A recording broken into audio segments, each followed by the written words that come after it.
Pemirsa, muncul usulan Solo menjadi daerah istimewa, bahkan usulan tersebut sudah dibawa dalam pembahasan di Komisi 2 DPR RI.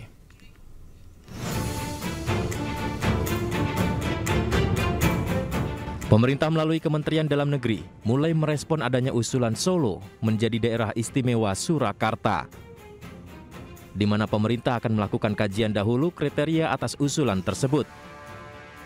Bahkan usulan ini juga sudah masuk di Komisi 2 DPR RI.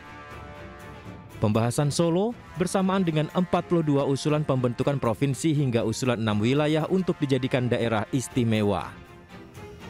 Sampai dengan bulan April ini izin kita mendapat banyak PR, ya tadi sudah sampai pimpinan, ya jadi ada 42 usulan provinsi, 252 kabupaten, 36 kota. Nah, ada 6 yang daerah istimewa, meminta daerah istimewa.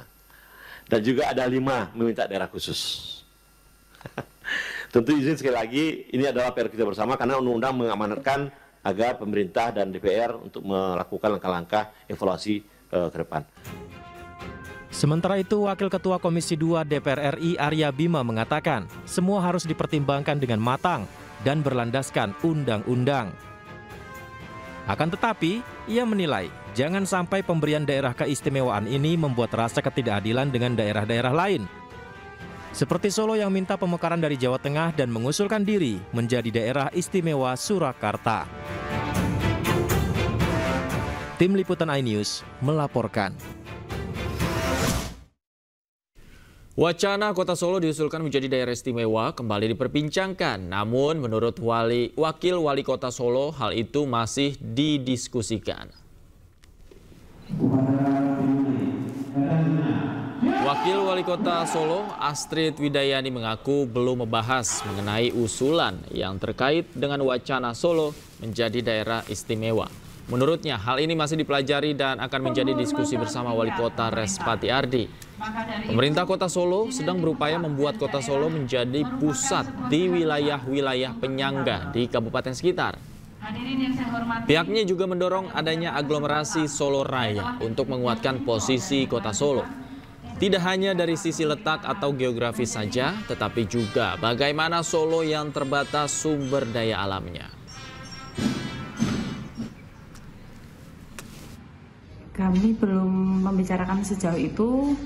Mungkin nanti usulan yang terkait dengan daerah istimewa Surakarta akan kami pelajari dan selebihnya tentunya akan menjadi diskusi kami pribadi dan Mas Wali Kota.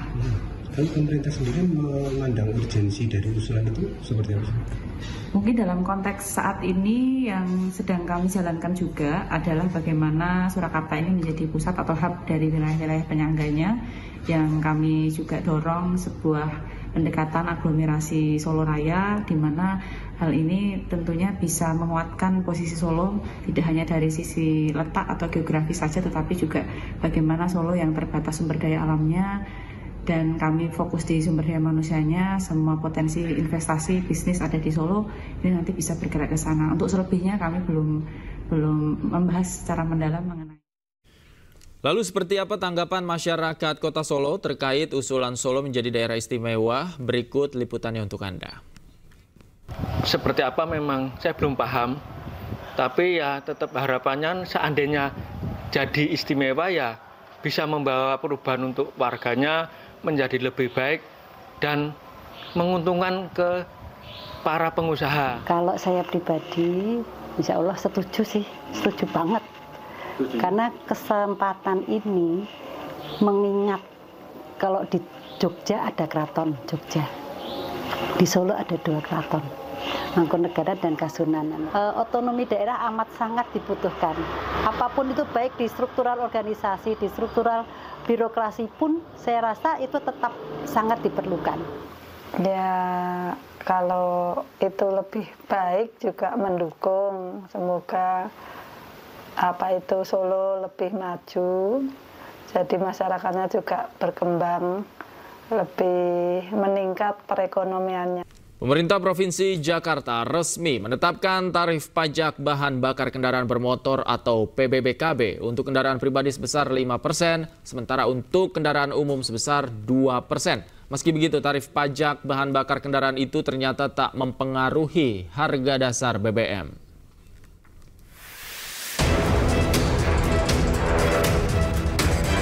Staf khusus Gubernur Jakarta Justinus Prastowo menegaskan berkat relaksasi tarif pajak oleh Gubernur, bahan bakar kendaraan masyarakat tidak akan mengalami beban tambahan yang mempengaruhi harganya.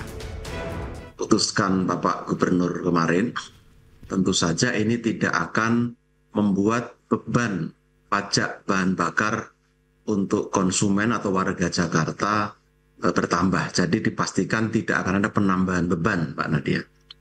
Artinya dari skema perpajakan ini subjek pajaknya siapa, Pak? Bukan konsumen?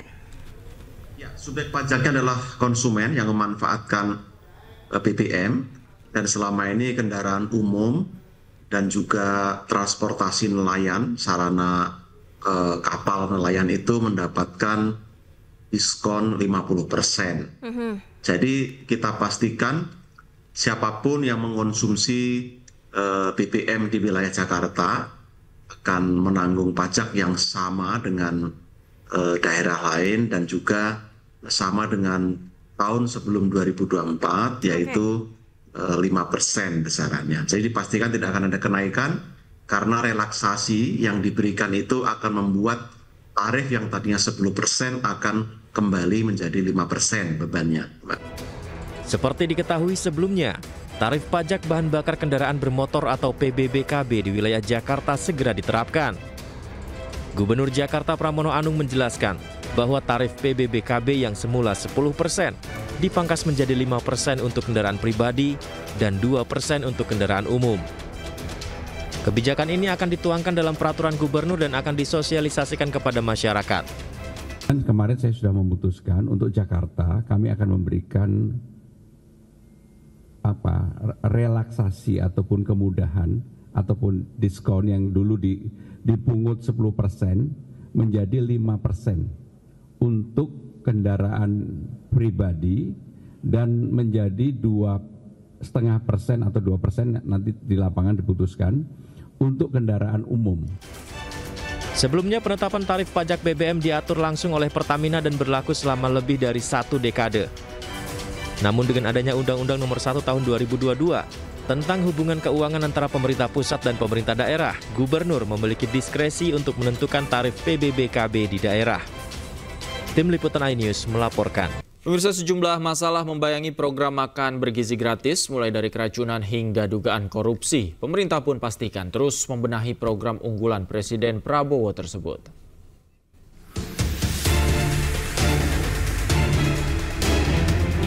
Kasus keracunan program makan bergizi gratis terjadi di Madrasah Aliyah Negeri 1, Cianjur, Jawa Barat.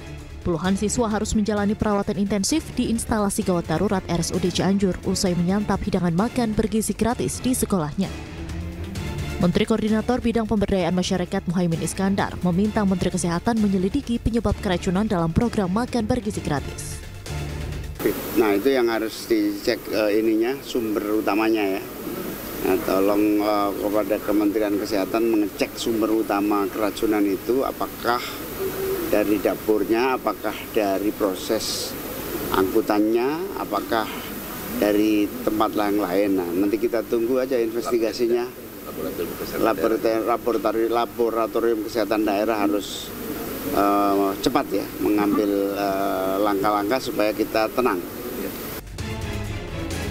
Selain kasus keracunan, program makan bergizi gratis juga dibayang-bayangi oleh dugaan penggelapan dana yang kini kasusnya tengah ditangani oleh Polres Metro Jakarta Selatan.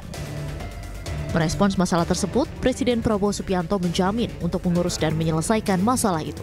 Presiden juga menegaskan akan menjaga setiap rupiah uang rakyat agar tidak disalahgunakan.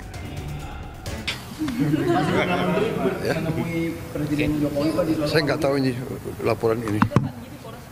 Sudah ditangani. Oh ya?